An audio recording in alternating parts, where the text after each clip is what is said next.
వచ్చేసినోళ్ళ మీ అందరి కోసం చెప్పనీకి ఇక మరి జబర్దస్త్ ఉంటాయి. ఏ మాత్రం లేట్ చేయకుండా జల్దీ నా ముచ్చట్లు షురు చేసుకుందాం. ధూమ్ ధామ్ ముచ్చట్లు షురు. మన ఆడోళ్ళు నచ్చినా నచ్చకున్నా భయ్యా అని పిలిచేది ఎవరినోళ్ళ? పానీపూరి బండైననే కదా. భయ్యా తోడా ప్యాజ్ లాలోనా, భయ్యా తోడా పానీ చోడా గరం గరం కరో. ఇగో ఇట్లుంటుంది కథ. ఇక మీరు రోడ్ల మీద ఏ పానీపూరి బండి కాడనన్నా చూడురల్లా ఎప్పటికీ బెల్లం చుట్టూ ఈగలు మూగినట్టు బండి చుట్టూ జనాలే ఉంటారు. ఇక ఇంకా చెప్పాలంటే మన ఆడవాళ్ళు అయితే బరాబర్ ఉంటారు కదా. అసలు నన్ను అడిగితే గా గప్షుప్ బండి అయిన ఓపికను ఎంత తారీఫ్ చేసినా తక్కువనేనోళ్ళ రికాం లేకుండా పనిచేస్తాడు. సరే ఇక ఇప్పుడు ఇదంతా ఎందుకయ్యా అని అంటే ఇగో ఈ ముచ్చట చూసినాక గప్చుప్లు తినుడు కాదు వల్ల చుప్ చాప్గా ఒక గప్చుప్ బండన్నా పెట్టుకుంటారు పటు అని అనుకుంటారు కావచ్చు వల్ల. మీరు అగో చూడురు మీరే. అసలు ఈ కొలువులు, ఈ చదువులు, ఈ కథలు, పైసల కోసం దిమాకులు ఖరాబ్ చేసుకునుడు వేస్ట్ అంటే వేస్ట్ అనిపిస్తుంది కొందరిని చూస్తుంటే. మనం బయట అడుగు పెడితే గప్షూప్ బండ్లు కనబడతాయి కదా, గప్షూపులే అమ్ముకొని బతుకుతాడు కదా అని ఆ బండి ఆయనకు తక్కువ చేయకుర్రి. వాళ్ళు మనకంటే శానా పైసలు గల్లోళ్ళు కావచ్చు, శానా తెలుగు మంత్రులు కూడా కావచ్చు. సరే డైరెక్ట్ ముచ్చట్లకి అత్త, తమిళనాడులా ఒక గప్షూప్ బండి అయినా ఏడాదికి ఎంత కమాయిస్తుండో ఎరికేనా? అక్షరాల 40 లక్షల రూపాయలు. అరే అవంటే ఆ బండైన మీదికి ఇన్కమ్ ట్యాక్స్ వాళ్ళు, జిఎస్టీ ఆఫీసర్లు కూడా పడ్డరు. ఏడాదికి 40 లక్షలు కమాయిస్తున్నావు, పన్ను కట్టాలే, నువ్వు జిఎస్టీ రాయించుకోవాలని నోటీసులు కూడా పంపిరట. కొన్నొద్దుల సంధి ఈయన ఫోన్ పే, గూగుల్ పేలనే పైసలను ఆన్లైన్లో చెక్కింగ్ చేస్తుంటే 2024 40 లక్షల రూపాయల వ్యాపారం చేసినని తేలింది. ఇక ఎప్పురి కథ, ఖాళీ ఫుట్పాత్ మీద గింతంత జాగా పెట్టుకుని గప్షుపులు కట్లీసులు వేసుకుంటా లక్షలకు అమాయిస్తుండంటే ఇక ఎప్పురి కథ. మరి ఏ సాఫ్ట్వేర్ నౌకరు చేస్తే గిన్నెగానం పైసలు వస్తాయి, ఏ గవర్నమెంట్ ఆఫీసర్ గిన్ని లక్షలకు అమాయిస్తాడు అంటే కొలుగులు చేసుడు కంటే కూడా సప్పు చేకి ఇట్లా గప్షు బండి పెట్టుకున్న లక్షాధికారులు కరోడు పతులు కావచ్చు అన్నట్టు. మళ్ళీ ఒకరి కింద ఉండేది లేదు, ఒకరికి నమస్తే పెట్టేది లేదు, ఒకరికి భయపడేది ఉండదు. ఇష్టం ఉన్నప్పుడు బండి పెట్టుకోవచ్చు, కష్టం అనిపించినప్పుడు ఇంట్లో వండొచ్చు. గిట్లనే కులుకుంటురోళ్ళ ఆ గప్చు పైన సంపాదన ఎరుకైన జనాలు. నిజంగా పైసలు కమాయించుడు చాలా కష్టమైన పని కావచ్చు, కానీ ఖర్చు చేసుడు ఎంతనోళ్ళ గల్మ దాటి ఒక్క అడుగు బయట ఎత్త చాలు ఒర్రంగా 100 రూపాయలు అన్న ఒడతాయి. కూసొని తింటే కొండలు కూడా కరిగిపోతాయి కదా. అసలు లోకము నడిచేదే పైసల మీద. పైసలే లేకుంటే ఎవ్వరు దేకరు, దగ్గరికి కూడా రానియరు. అందుకే ఎంత కమాయిస్తే అంత ఇజ్జతి. ఇగో ఇట్లనే అంటారు కదా వాళ్ళ. అందుకే లోకమంతా పైస చుట్టే తిరుగుతుంది, పైస సంపాదనకే తనలాడుతుంటారు. కానీ ఒకళ్ళు ఉన్నారోళ్ళ కోట్లు కమాయించిండు, కానీ కోట్లను ఏం చేయాలనో అర్థం కాక ఇంట్లో ఏడుచుకుంటూ కూర్చున్నాడు వాళ్ళ. అగ చూడురి మీరే. నిజంగా కొందరు గిట్లనే ఉంటారు కావచ్చు. డైరెక్ట్ ముచ్చట్లకే పోదాం. ఈ గడ్డం చక్రవర్తి పేరు వినయ్, 33 ఏళ్ళు ఉంటాడు గాని అచ్చరాల 8,000 కోట్లు కమాయించిండు. 8,000 కాదు, 8,000 కోట్లు. తెలుసు కదా 8 పక్క పొంటి ఎన్ని సున్నాలు ఉంటాయో. ఏదో కంపెనీ పెట్టి దాన్ని అమ్మితే గిట్ల 8,000 కోట్లు వచ్చినాయట. ఇది కాదు అసలు వార్త. అసలు 8,000 కోట్ల రూపాయలని ఏం చేయాలని అర్థం కాక ఇప్పుడు తలకాయ గోడకేసి కొట్టుకుంటుండట, జొట్టు వీక్కుంటుండట, జెండు బాము అమృతాంజన్ రాసుకుంటుండట. ఈ ముచ్చట ఈయననే చెప్పుకుంటా బెంగటిల్లుతుండు. అసలైతే 8,000 కోట్లు పక్కకు పెట్టు, 8 కోట్లు వచ్చినా భూమి మీద ఆగనే ఆగరు. బంగ్లా కొనల్నా, బ్యాంకులు వేయాలన్నా, ఎవరికన్నా మిత్తి కప్పియాలన్నా, ఏదైనా దుకాణం పెట్టాలన్నా, కంపెనీ పెట్టాలన్నా ఆలోచిస్తుంటారు. ఈ దేశాలకు టూర్లు ఎత్తుంటారు. అనుభవించు రాజా అనుకుంటా. కానీ ఈయన మాత్రం 8,000 కోట్లు చూడంగానే ఆ పైసల మీదనే విరక్తి పుట్టినట్టు అయిందట. అయ్యో మనం కదా చికెనో మటనో తిని ఉంటే మళ్ళీ తినబుద్ధి కాదు చూడు, ముఖం కొట్టినట్టు అవుతుంది. గట్లా పైసలంటే ఈయనకు కూడా గట్లనే అనిపించినట్టున్నది. ఇప్పుడు నేను బాగా ధనవంతుణ్ణి, కానీ ఏం ఫాయిదా, వీటిని ఎట్లా ఖర్చు చేయాలనో నాకు అర్థమైతే లేదు. ఈ పైకాన్ని చూస్తుంటే పానం కూడా మంచిగా అనిపించలేదు, ఎట్లెట్లనో అనిపిస్తుంది. ఏం చేయాలని చెప్పుకుంటే శాట భారతం అంతా కాగితం రాసిండు సోషల్ మీడియాలో. చూసిరా ఒక్కొక్కలేమో ఎన్ని పైసలున్నా ఇంకా కావాలని ఆపచ్చుతోని ఉరుకులాడుతుంటారు, దొంగతోవ పడుతుంటారు. ఎంత ఉన్నా తర్వాత తరమూల్లో కూడా కావాలని ఆశపడుతుంటారు. కానీ ఈయన మాత్రం అరుణాచలం సినిమాల రజనీకాంతం లెక్కనే మారిపోయిండు. ఇక చూసి పైసలద్దు ఏవద్దు అంతా మాయా అనుకుంటా సన్యాసంలో కాలుతాడా ఏంది. గిట్లా భయపడుతురట ఈ పిల్లగాని ఇంట్లోళ్ళు. నిజంగా దునియా అంతా ఇట్లా పనులు చేసేది ఎవరి కోసం వల్ల? కుటుంబం కోసమే.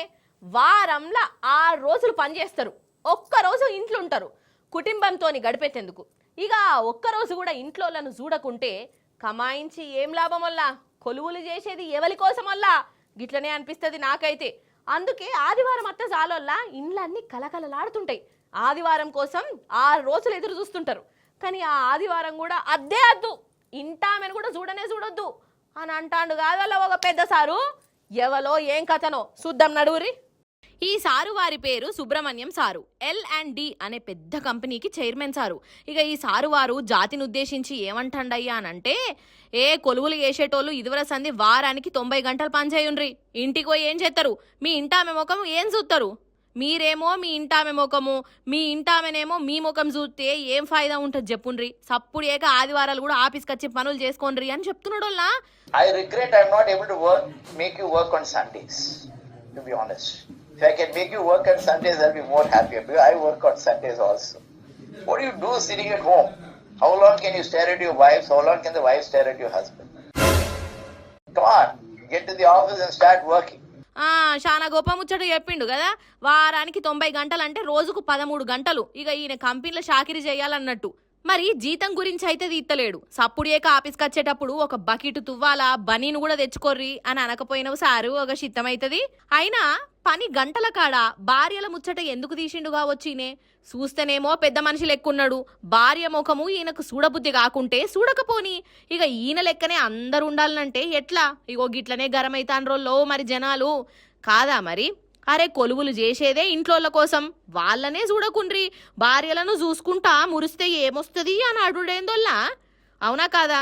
ఇక ఈసారనే కాదోల్లో ఇన్ఫోసిస్ పెద్ద సారు నారాయణమూర్తి సారు కూడా అప్పట్లో గిట్లనే ఉచిత సలహా ఇచ్చిండు. వారానికి 70 గంటలు పని చేయుండ్రి, అట్లయితేనే మనం మీదికి వస్తాం అని ఏదో రాగం తీసిండు. సరే 90 గంటలు 70 గంటలు పని చేసుకుంటూనే ఉంటాలే అని చెప్తున్న ఈ పెద్ద సార్లకు జీతాలు ఎంతుంటాయి? వీళ్ళకి ఏ పాటు పైసలు వస్తాయి? అదే వీళ్ళ కంపెనీలలో కొలువు చేసేటోళ్ళ జీతాలు ఏ పాటు ఉంటాయి? మరి మీ లెక్కనే సమానంగా జీతాలుంటే 90 గంటలు కాదు సారు, 100 గంటలు కూడా వేస్తాము. అందరూ సమానంగా జీతాలు తీసుకుందాం. మీరు పని చేస్తున్నారు, మేము పని చేస్తున్నాం, లెక్కకు లెక్క, చెల్లుకు చెల్లు అని దెప్పి పొడుస్తాండ్రోల్లో ఇళ్లను. ఇక ఇంకొక దిక్కు భార్యల ముచ్చట వచ్చింది కాబట్టి దీపికా పండుకోనే అసాంటి హీరోయిన్లు, మహిళా సంఘపోలు కూడా ఈ సుబ్రహ్మణ్యం సారు మీద ఘరాన్కత్తాన్రు. భార్యలంటే గంతాలు సైపోయినరా అని జర గట్టిగానే అరుచుకుంటాన్రు. మద్యపానం ఆరోగ్యానికి హానికరం, తాగి బండ్లు కార్లు నడపవద్దు, డోంట్ డ్రంక్ అండ్ డ్రైవ్. ఇక ఇట్లా చాలా జాగాలల్లో మీకు కనబడుతూనే ఉంటుంది. పోలీసు వాళ్ళు చెప్తూనే ఉంటారు, డ్రంక్ అండ్ డ్రైవ్ టెస్టులు చేస్తూనే ఉంటారు. అయినా కూడా తాగుడు తాగుడే, ఊగుడు ఊగుడే, బండ్లు నడుపుడే. గట్లనే ఉంటున్నది వాళ్ళ కథ. ఎన్ని కేసులు పెట్టినా మారతలేరు వాళ్ళ చాలా మంది. అందుకే తాగి రోడ్ల మీదకి వచ్చిన వాళ్ళను ఒక పోలీస్ అక్క ఏం చేసిందో ఎరికేనా? చూడు ఏం చేసిందో. తాగొద్దు, తాగి బండ్లు కార్లు నడపొద్దు అని ఎన్ని మాటలు చెప్పినా వినరు కదా కొందరు. తాగుతారు, పోలీసులకు దొరుకుతారు, అయినా మళ్ళా గదే కథ. అయితే మన హైదరాబాదు ఉప్పల్లనొల్ల ఇగో ఈ పెద్దన్న తాగి బండి నడుపుతాండు. ఇక ఈ మేడము దొరకబట్టింది. లెక్కకైతే కేసు రాసుడో, బండి సీల్ చేసుడో, కోర్టుకు పంపుడో చెయ్యాలి. అట్లా చేసినా బుద్ధత్తలేదాయే. అందుకే ఏం చేసిందో ఎరికేనా? తాగినాయన కొడుకుతోనే ఒట్టేయించింది. చూడురి మీరే.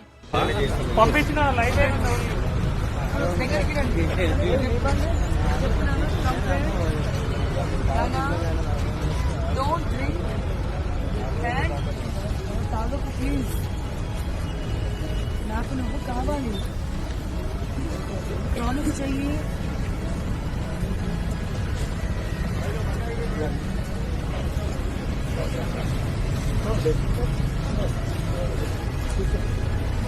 వారెవ్వా, నిజంగా నాకైతే కండ్ల పొంట నీళ్ళు వచ్చినాయి. పాపం ఆయనకు కూడా గట్లనే అనిపించినట్టున్నది. కొడుకు ఎప్పుడుతోనే దగ్గరికి తీసుకొని అలుముకున్నాడు. నిజంగా ఈ పోలీస్ మేడంను మెచ్చుకోవాల్సిందే. కొట్టలే తిట్టలే, పల్లెత్తు మాట అనలే, కొడుకుతోనే బుద్ధి చెప్పించింది. ఇక జన్మల మందు ముట్టడు కావచ్చు. అట్లనే పండ్ల పని లంచాలు తీసుకునే ఆఫీసర్లను కూడా వాళ్ళ కొడుకులు బిడ్డలతోని ఇట్లనే చెప్పిపిస్తే వాళ్ళు కూడా మారతారై ఉండాలి కదా.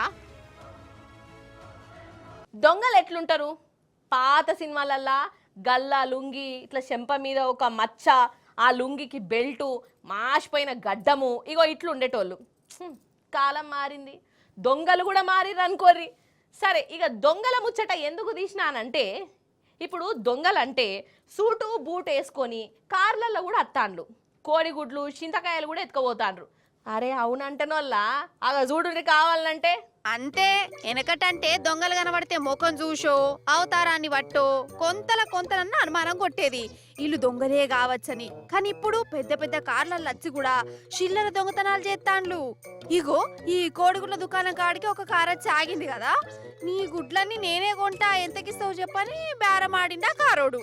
అబ్బా ఇంటికి పోయే వాళ్ళకు మంచి బేరం దాకిందని ఈ గుడ్ల షాప్ అయిన సంబర్ పడుకుంటా ఎంతో కొంత చెప్పిండు.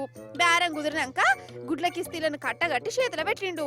ఫోన్ పే చేస్తా స్కానర్ దేపో అని కొన్నోడు చెప్పుడుతోనే ఆ దుగ్న పైన స్కానర్ కొంచపోయిండు. అది పని చేయలేదట. ఇంకోటి పట్టుకత్తాగా వెనుకకు మర్రంగానే ఖతమిగా కారును ఎట్లా దంచకపోయిండో. అయ్యయ్యయ్యో ఉన్న గుడ్లన్నీ దొంగల పాలాయనే. పాపం ఈ దుఃఖన పైన చూడు, పాపం ఇంకా కరెంట్ షాట్ కొట్టినట్టే ఉన్నది. పాపం గట్లనే బీరిపోయి అటే చూస్తుండు. ఇంకేమత్తాడు పాటు పాపం చల్లటి చలిలా మప్లేర్లు షట్టర్లు కట్టుకొని మరి గుడ్లు అమ్ముకుంటా అంటే ఆ దొంగడు టిప్ టాప్ గచ్చి ఉన్న స్టాక్ అంతా ఎతకవాయే. ఇక జరిసేపు అయినాక ఇంటామకు ఫోన్ కొట్టిండు. ఈ గుడ్ల దొంగని కథ పోలీసు వాళ్ళ దాకా పోయింది, సోషల్ మీడియాలో కూడా తిరిగింది. ఇంకేమున్నది ఆ కారోని ఇజ్జత్ పోయింది. తర్వాత రోజొచ్చి ఏమనుకోకు తప్పైపోయింది అనుకుంటా కొట్టేసిన గుడ్ల పైసలు ఇచ్చిపోయిండు.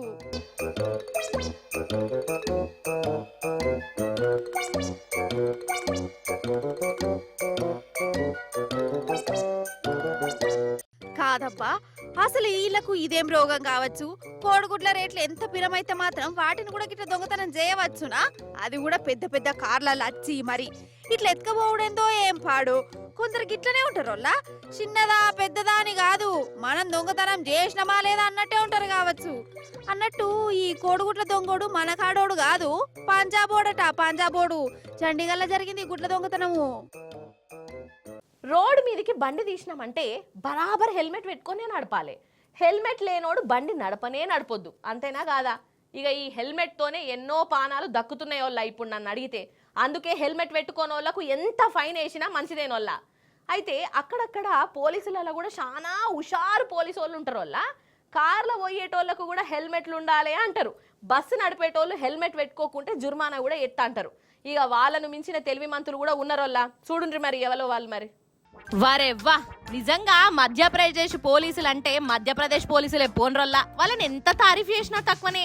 ఎందుకు అని అంటారా, ఆడ నడుచుకుంటూ పోయేటోళ్ళు కూడా హెల్మెట్ పెట్టుకోవాలి మరి, లేకుంటే జుర్మానా కూడా ఎత్తారు. అగో ఆల్రెడీ పెద్ద బాబుకి ఏనే వేసిర్రు.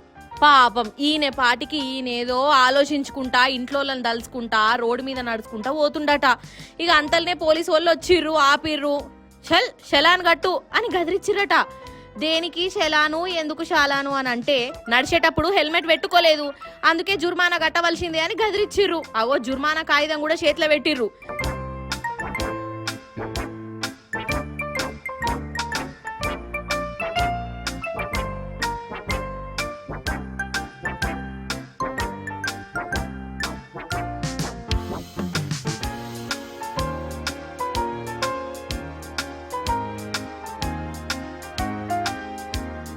నిజంగా చాలా గొప్పోళ్ళు కదా నోళ్ళు అక్కడి పోలీసులు. ఇన్నొద్దులు ఖాళీ బండ్ల మీద పోయేటోళ్ళే హెల్మెట్ పెట్టుకుంటారని అనుకున్నా, కానీ మధ్యప్రదేశ్లో మాత్రం నడుచుకుంటూ పోయినా హెల్మెట్ పెట్టుకోవాలి అన్నట్టు. మీరు ఎన్నడన్నా అటుకెళ్ళి పోతే చేతిలో హెల్మెట్ పెట్టుకునే ఓనరోళ్ళ.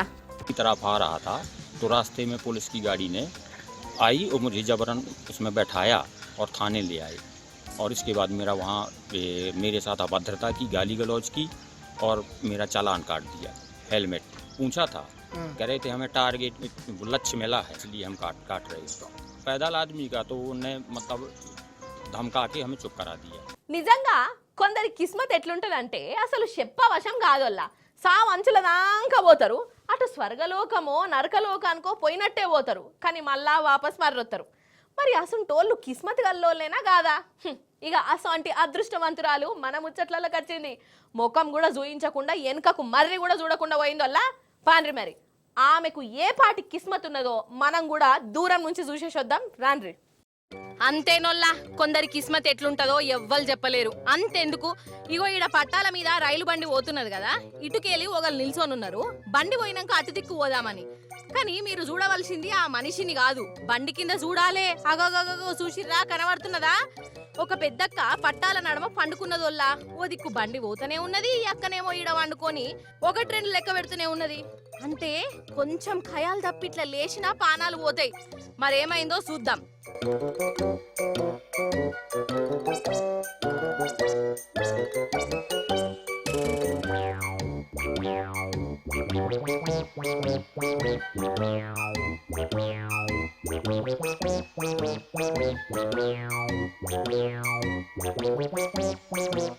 అమ్మయ్యా బండి ఆగింది. ఇక ఓ అవతలకు పోయిగా. అమ్మయ్యా ఏమాయే యమలోకం దర్వాజాలు బందున్నాయా? స్వర్గలోకంలో అందరూ సమయెత్తాన్లా. సినిమా అర్థమైంది కదా. పట్టాలు దాటుతుంటే అప్పుడే బండి వచ్చింది. అక్కకప్పుడే మెదడు బాగా పనిచేసింది. పట్టాల మీదనే వండుకున్నది. కాదోల్లా రైల్ స్టేషన్లల్లా ప్లాట్ఫారంలు ఉండనే ఉంటాయాయే. మెట్లెక్కి దిగుడు సుతారమా? ఎందుకు గింతగనం ఆపచ్చా? ఓ దిక్కు బండత్తా అంటే పట్టాలు దాటుడేంది అసలు? జల్ది పోకుంటే ఏమన్నా ఎత్తిపోతుందా? ఒక రోజు కాకుంటే ఇంకో రోజు, ఒక గంట కాకుంటే ఇంకో గంట లేట్ అవుతుంది కావచ్చు. గంతే గాని ఒకసారి పోయిన పానం మళ్ళా మర్రత్తదా? అందుకే అంటనొల్లా బండి అత్తలేదు కదా అని పట్టాలు దాటే కార్యక్రమాలు జర పెట్టుకోకుర్రి మీరు.